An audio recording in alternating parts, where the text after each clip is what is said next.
ꯊꯧꯕꯅ ꯑꯕꯦꯒꯤ ꯃꯃꯤꯡ ꯍꯥꯏꯕꯗ ꯕꯤꯀꯤꯗꯨ ꯐꯖꯅ ꯇꯥꯗ꯭ꯔꯕꯣꯏ ꯅꯤꯡꯗꯨꯅ ꯑꯃꯨꯛꯀ ꯍꯟꯖꯟꯅ ꯍꯥꯏꯔꯛꯏ꯫ ꯊꯧꯕꯅ ꯑꯕꯦ ꯍꯥꯏꯕ꯫ ꯕꯤꯀꯤꯅ ꯑꯣꯏꯔꯣꯏ ꯃꯗꯨꯃ ꯃꯪꯗ ꯃꯪꯂꯨꯔꯅꯨ꯫ ꯊꯧꯕ ꯅꯨꯡꯉꯥꯏꯇꯅ ꯚꯥꯏ ꯈꯪꯅꯕꯒ ꯂꯩꯕ꯭ꯔꯣ?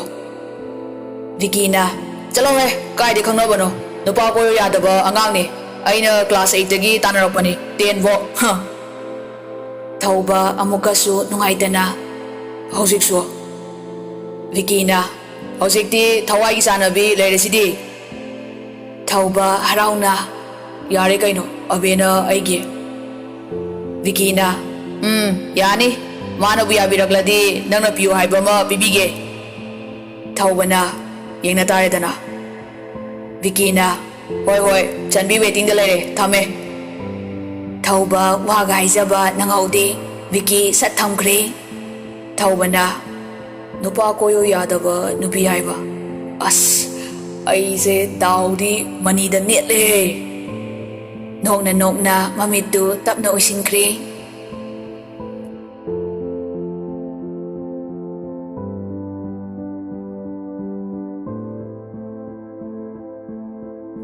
ꯂꯧ ꯂꯤꯡꯕ ꯃꯇꯝꯁꯨ ꯂꯣꯏꯁꯤꯟꯈ꯭ꯔꯦ꯫ ꯑꯌꯨꯛꯀꯤ ꯃꯇꯝꯅꯤ꯫ ꯑꯕꯦ ꯏꯪꯈꯣꯜꯒꯤ ꯏꯟꯖꯥꯡ ꯅꯥꯄꯤꯁꯤꯡꯗꯨ ꯏꯁꯤꯡ ꯆꯥꯏꯕꯤꯔꯝꯂꯒ ꯆꯥꯛ ꯊꯣꯡꯅꯕ ꯍꯣꯠꯅꯔꯤ꯫ ꯑꯕꯦ ꯆꯥꯛ ꯊꯣꯡꯅ ꯃꯆꯤꯟꯗ ꯁꯣꯜꯂꯤ꯫ ꯕꯕꯥꯗꯨꯕꯨ ꯍꯧꯒꯠꯇꯤ ꯍꯧꯒꯠꯈ꯭ꯔꯕꯅꯤ, ꯀꯗꯥꯏꯗ ꯑꯃꯨꯛ ꯆꯠꯈ꯭ꯔꯖꯥꯠꯅꯣ? ꯃꯉꯛꯇꯨ ꯍꯥꯏꯐꯦꯠ ꯊꯥꯡꯒꯠꯆꯔꯝꯂꯒ ꯆꯥꯛꯇꯣ ꯑꯃꯨꯛ ꯊꯣꯡꯂꯤ꯫ ꯂꯣꯏꯔꯗꯨꯅ ꯃꯄꯥꯕꯨ ꯉꯥꯏꯕ ꯑꯣꯏꯅ ꯐꯤ ꯁꯥꯔꯤ꯫ ꯀꯨꯟꯖꯣ ꯍꯥꯏꯗꯨꯅ ꯂꯥꯎꯔꯒ ꯆꯪꯂꯛꯂꯤ꯫ ꯅꯋꯥ ꯂꯧꯗꯦꯅꯦ ꯃꯤꯟꯅꯥꯏꯁꯥ, ꯅꯔꯜꯅ ꯉꯥꯎꯕ꯭ꯔꯣ ꯃꯤꯟꯅꯥꯏꯁꯤꯡꯁꯤꯗꯤ? ꯑꯕꯦ ꯁꯥꯔꯝꯕ ꯐꯤꯗꯨ ꯂꯦꯞꯇꯨꯅ ꯃꯄꯥꯕꯨ ꯅꯨꯡꯉꯥꯏꯇꯅ ꯌꯦꯡꯂꯛꯏ꯫ ꯀꯨꯟꯖꯣ ꯃꯈꯣꯡ ꯀꯥꯔꯟ ꯆꯠꯇꯨꯅ ꯂꯥꯛꯂꯤ꯫ ꯅꯣꯏ ꯅꯋꯥꯗꯣ ꯊꯤꯡꯉꯣ, ꯑꯩꯁꯦ ꯅꯣꯏ ꯅꯋꯥ ꯅꯠꯇꯦ, ꯅꯈꯣꯏꯅ ꯄꯥꯅꯔꯤꯁꯤꯡꯗꯣ ꯃꯤꯟꯅꯥꯏꯁꯥ꯫ ꯑꯕꯦ ꯀꯣꯟꯗꯒꯤ ꯀꯨꯝꯊꯔꯛꯇꯨꯅ ꯃꯄꯥꯒꯤ ꯅꯥꯛꯇ ꯆꯪꯂꯛꯇꯨꯅ ꯕꯕꯥ ꯅꯣꯡꯉꯥꯟꯕꯒ ꯀꯔꯤꯅꯣ ꯇꯧꯕꯤꯔꯤꯁꯤꯕꯣ? ꯒ꯭ꯌꯥꯟ ꯈꯤꯇꯗꯤ ꯇꯥꯕꯤꯌꯨ ꯀꯩꯗꯧꯕꯒꯦ?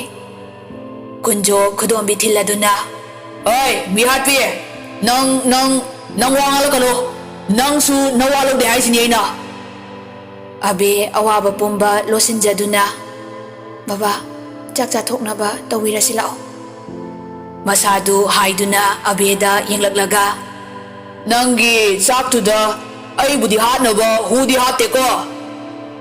ꯑꯕꯦ ꯅꯨꯡꯉꯥꯏꯇꯅ ꯕꯕꯥ꯫ ꯀꯨꯟꯖꯣꯅ ꯀꯅꯥꯒꯤ ꯕꯕꯥ? ꯃꯤꯍꯥꯠꯄꯤ ꯑꯩꯒꯤ ꯏꯆꯥ ꯅꯠꯇꯦ꯫ ꯑꯗꯨ ꯍꯥꯏꯔꯝꯃꯒ ꯉꯥꯎꯅ ꯏꯃꯨꯡꯗ ꯆꯪꯈ꯭ꯔꯦ꯫ ꯑꯕꯦ ꯇꯥꯔꯛꯂꯤꯕ ꯃꯄꯤꯗꯨ ꯇꯩꯊꯣꯛꯆꯗꯨꯅ ꯏꯃꯨꯡꯗ ꯇꯞꯅ ꯆꯪꯂꯛꯏ꯫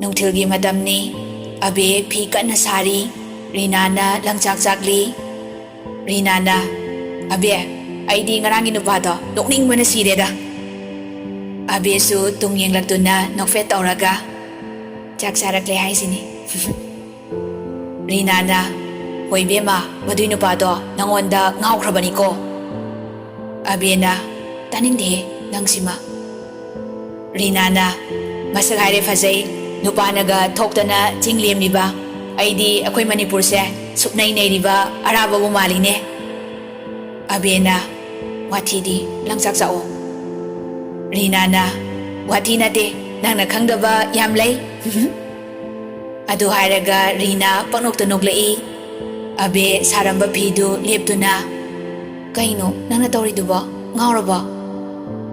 ꯔꯤꯅꯥꯅ ꯉꯥꯎꯔꯤ ꯉꯔꯥꯡ ꯅꯪ ꯎꯕꯗ ꯃꯥꯏ ꯒꯥꯔꯤ ꯕ꯭ꯔꯦꯛ ꯈꯨꯐꯥꯗꯣ ꯅꯃꯤꯡꯒ ꯍꯪꯂꯛꯇꯅ ꯍꯥꯏꯈ꯭ꯔꯕꯅꯦ꯫ ꯑꯕꯦꯅ ꯃꯤ ꯆꯝꯅ ꯍꯪꯂꯛꯄ ꯑꯣꯏꯔꯤꯅꯤ꯫ ꯔꯤꯅꯥꯅ ꯀꯥꯏꯗꯒꯤ ꯆꯝꯅꯅꯣ, ꯅꯪꯅ ꯆꯠꯈꯤꯕꯗꯣ ꯃꯉꯛꯀ ꯇꯦꯛꯈꯩ ꯌꯦꯡꯈ꯭ꯔꯕꯅꯤ꯫ ꯑꯕꯦ ꯄꯩꯗꯨꯅ ꯌꯥꯔꯦꯕ ꯋꯥꯊꯤꯗꯤ, ꯍꯣꯔꯦꯟ ꯀꯩꯊꯦꯜ ꯃꯆꯥꯗ ꯏꯟꯖꯥꯡ ꯅꯥꯄꯤ ꯈꯔ ꯊꯤꯜꯂꯨꯁꯤꯀꯣ꯫ ꯔꯤꯅꯥꯅ ꯑꯗꯣ ꯌꯣꯟꯕꯕꯨ ꯌꯥꯔꯕꯣ?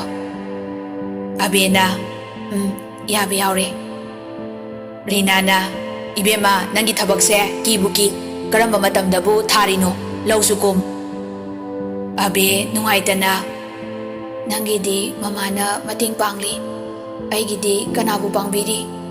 ꯕꯕꯥ ꯍꯥꯏꯔꯦ ꯕꯕꯥꯅꯤ ꯇꯧꯔꯤꯁꯤꯅꯤ, ꯅꯣꯡꯃꯒꯤ ꯄꯩꯁꯥ ꯂꯧꯕꯐꯥꯎ ꯂꯦꯞꯇ꯭ꯔꯤꯕꯁꯤꯅꯤ꯫ ꯔꯤꯅꯥ ꯇꯞꯅ, ꯑꯕꯦ ꯈꯟꯖꯜꯂꯨꯅꯨꯁꯦ꯫ ꯑꯕꯦ ꯃꯄꯤ ꯇꯩꯊꯣꯛꯇꯨꯅ, ꯑꯗꯨꯗꯤ ꯂꯥꯏꯔꯗꯅ ꯃꯤꯍꯥꯠꯄꯤꯅ ꯃꯤꯡꯊꯣꯟꯕꯤꯔꯤꯕꯁꯤꯅꯤ꯫ ꯑꯩ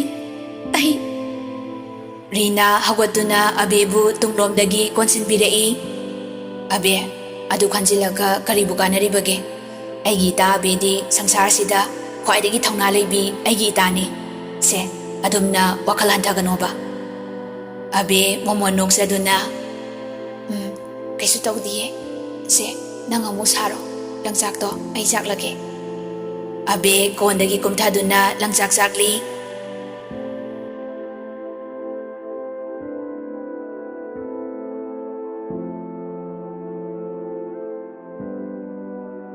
ꯁꯣꯝꯗꯅ ꯊꯧꯕꯁꯨ ꯃꯌꯨꯝꯗꯒꯤ ꯍꯥꯊꯨ ꯍꯥꯊꯨ ꯊꯣꯔꯛꯂꯤ꯫ ꯑꯍꯤꯡꯕꯤꯅ, ꯏꯆꯥꯊꯣꯏ ꯀꯥꯏꯗꯅꯣ?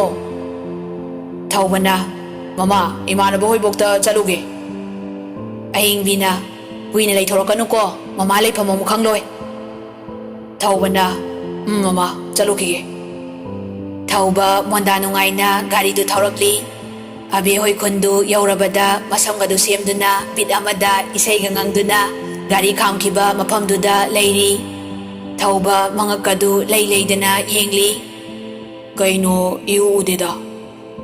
ꯃꯈꯨꯠꯇꯨ ꯑꯃꯨꯛ ꯊꯦꯛ, ꯃꯈ꯭ꯋꯥꯡ ꯑꯃꯨꯛ ꯃꯦꯠ, ꯀꯣꯏꯆꯠ ꯑꯃꯨꯛ ꯆꯠ ꯇꯧꯗꯨꯅ ꯂꯩꯔꯤ꯫ ꯑꯁ, ꯎꯗꯅꯗꯤ ꯍꯟꯕ ꯉꯝꯂꯣꯏꯁꯦ꯫ ꯊꯣꯛꯂꯛꯑꯣ, ꯊꯣꯛꯂꯛꯑꯣ꯫ ꯊꯧꯕꯒꯤ ꯃꯇꯧꯗꯨꯗ ꯁꯣꯝꯗ ꯈꯥꯕꯅ ꯉꯛꯅ ꯌꯦꯡꯂꯛꯂꯤ꯫ ꯀꯩꯅꯣ ꯑꯥꯗꯒꯤ ꯅꯨꯄꯥꯁꯤꯕꯨ ꯀꯅꯥꯅꯣ ꯑꯃꯨꯛꯇ ꯎꯗ꯭ꯔꯤꯗ?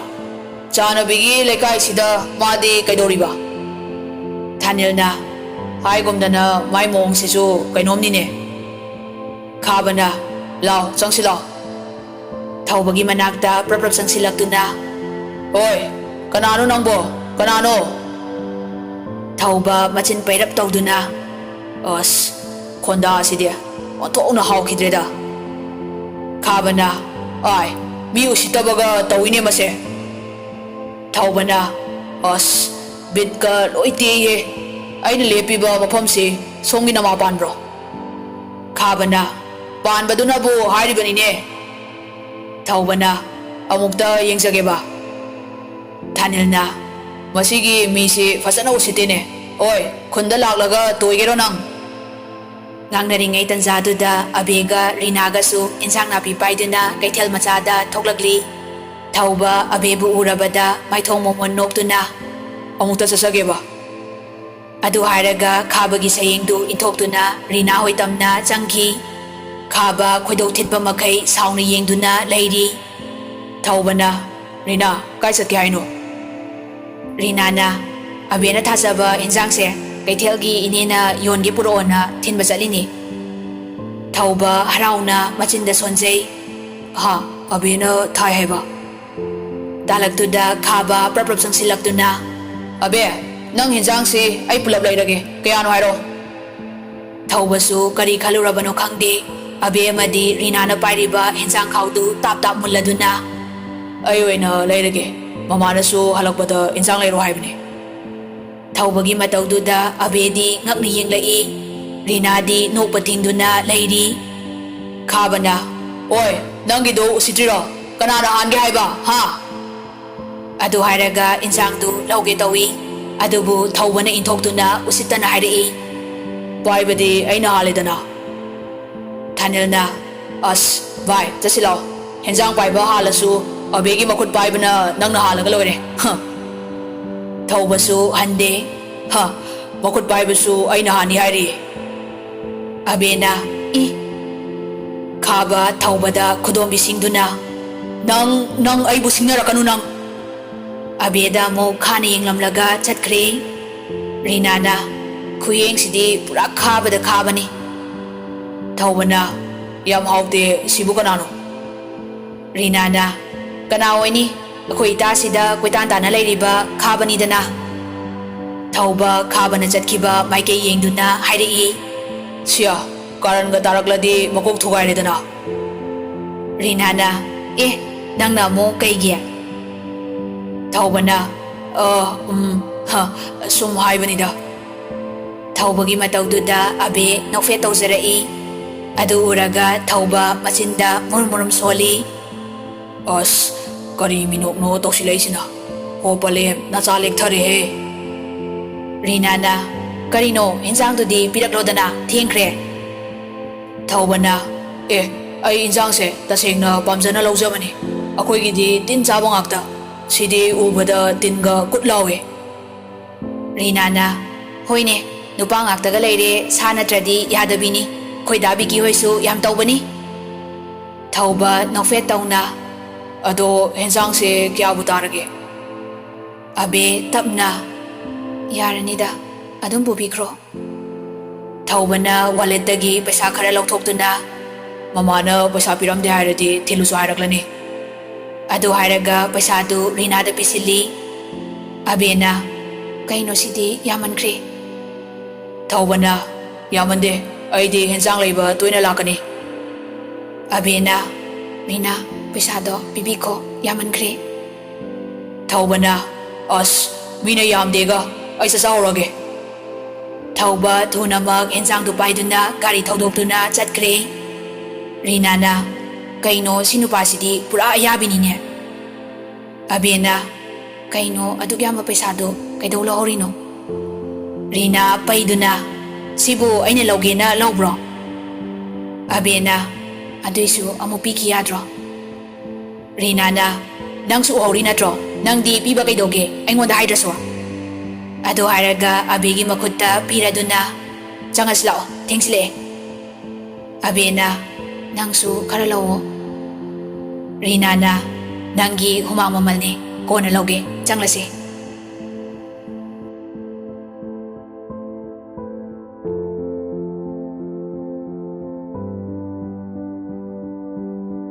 Thawba mayum yauraduna, hensang du kon-konda na, monda nungay na isay ganganglaga changcharakli.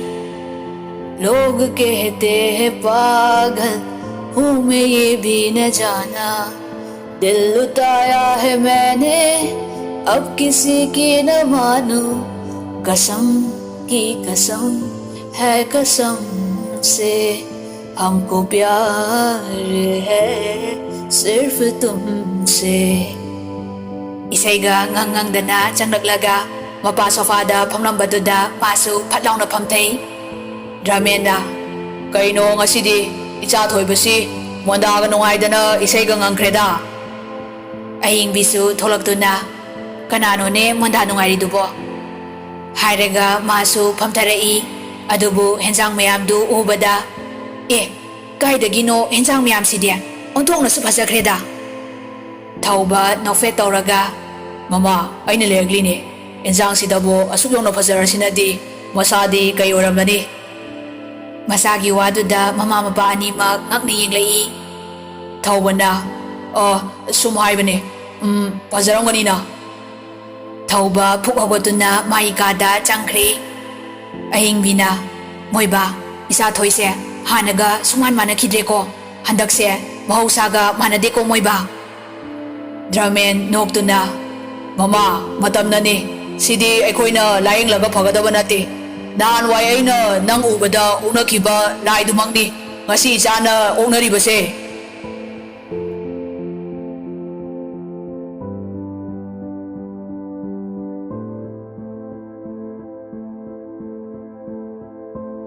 Numit karani haukre, thawba nongmata khonaduda laktaba numit yauzaramde. Thawbagi mataw abeso khangdaba nate. Rina na, ibema, aidi thawbase nongmo nungaiteda. Abena, kaigi.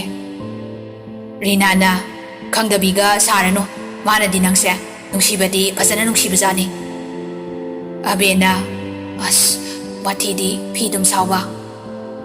Rina na, wati nate, ibema, nang sunoma chaktana kapsarakani ko. Abena, yare ba? Rina nokfet tawraga, ado, karigumba nungsiga harakladi thokya thoko ko. Abe tapna, Rina, maduma oithoklaroi. Laiba aigi phibam asiga, adugi mathakta babana mo kari. Ay yumdi punsigi palaroida. Rinana, ho aseng manungsibada lari na khunba khaide ko. Abe nungaitana, adubu imung manung haiba ama leiridana. Rinana, yare, ai phi sajarage, kona kaptoini nang yengu. Rina mana thokpa ama pangangda nganglamlaga phonda kakhatkre.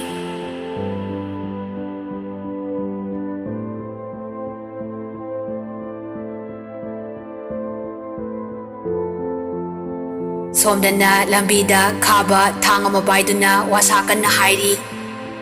Thanilna, ibo, aidi madu infal masaduna koikhigadaba pankreda. Khabana, oi, nangido usitiro, ha? Thanilna, udrona mito, nungtigi mafamsida charaga leirido. Pictro piklingaidagi nangna tanarakpadi ngasi fawba abena kaubirakrabro. Khaba sauna wasadu thudeki. Thanilna, aduga thauba kaina.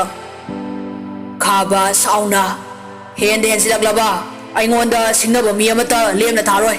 Aduga abebusu aina laugani. Thanilna, ngamboyu. Tansaduda thaubasu gari he khamsilami.